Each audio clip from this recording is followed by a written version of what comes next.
എപ്പോഴും കാണുന്നത്. ചെറിയ കുട്ടിയാകുമ്പോഴേ ഞങ്ങൾക്ക് അവനായിട്ട് ബന്ധമുള്ളതാണ്. പക്ഷേ സമൂഹത്തിനും വീടിനും ഒരുപോലെ പ്രധാനപ്പെട്ടൊരു കുട്ടിയായിരുന്നു.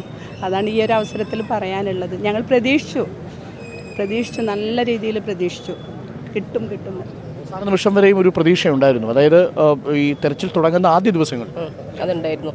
തിരിച്ചു പുഴയിൽ പോയി എന്ന് പറയുന്ന നിമിഷം വരെയും ഒരു പ്രതീക്ഷ നമുക്ക് എല്ലാവർക്കും ഉണ്ടായിരുന്നു. ഇവിടെയാണോ? അർജുൻ്റെ അടുത്താണോ വീട്? കുട്ടിക്കാലം മുതലേ അറിയാം. മിക്കവാറും വന്നാൽ ഇവിടെയൊക്കെ തന്നെ കാണും അല്ലേ? ഇല്ല, അതാണ് ഇപ്പം കുറച്ചായിട്ട് വീടായിട്ട് ബന്ധപ്പെട്ട് കൊണ്ട് നിൽക്കുകയാണ്. വീട് പണിയും ഒക്കെ ആയിട്ട്. വീട് പണി അതുമല്ല, പിന്നെ കുറച്ച് സമയമല്ലേ കിട്ടുള്ളൂ. അപ്പോൾ കുടുംബത്തോടൊപ്പം തന്നെ നിൽക്കും. എന്നാലും എന്തെങ്കിലും പ്രധാന ഈ പ്രളയം അതൊക്കെ എടുത്തു പറയേണ്ടതാണ്. 2018-19 കാലഘട്ടത്തിലെ പ്രളയത്തിലൊക്കെ വളരെ നല്ല രീതിയിൽ സജീവമായി കണ്ണാടിക്കൽ പ്രവർത്തിച്ച കുട്ടി. അതേപോലെ DYFIൻ്റെ പ്രവർത്തകനായിരുന്നു. അവിടെ ഭക്ഷണത്തിൻ്റെ കാര്യത്തിലും പൊതിച്ചോറ് കൊടുക്കല്ലോ മെഡിക്കൽ കോളേജിൽ, അതിലൊക്കെ വളരെ സജീവമായിരുന്നു. അതാണ് കാണാറുണ്ട്. കാണാറുണ്ട്. പൊതിച്ചോറിൻ്റെ കാര്യത്തിലായാലൊക്കെ മുൻപന്തിയിലായിരുന്നു നമ്മളെ അർജുൻ്റെ വിയോഗം ഞങ്ങൾക്ക് താങ്ങാവുന്നതിലപ്പുറമാണ്. അർജുൻ്റെ വീടിൻ്റെ അടുത്താണോ? അതെ.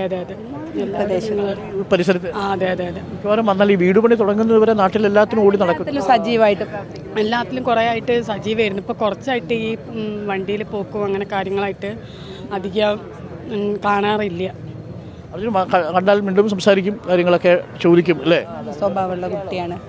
ഒരു എല്ലാ നാട്ടിലും ഉണ്ടാവും.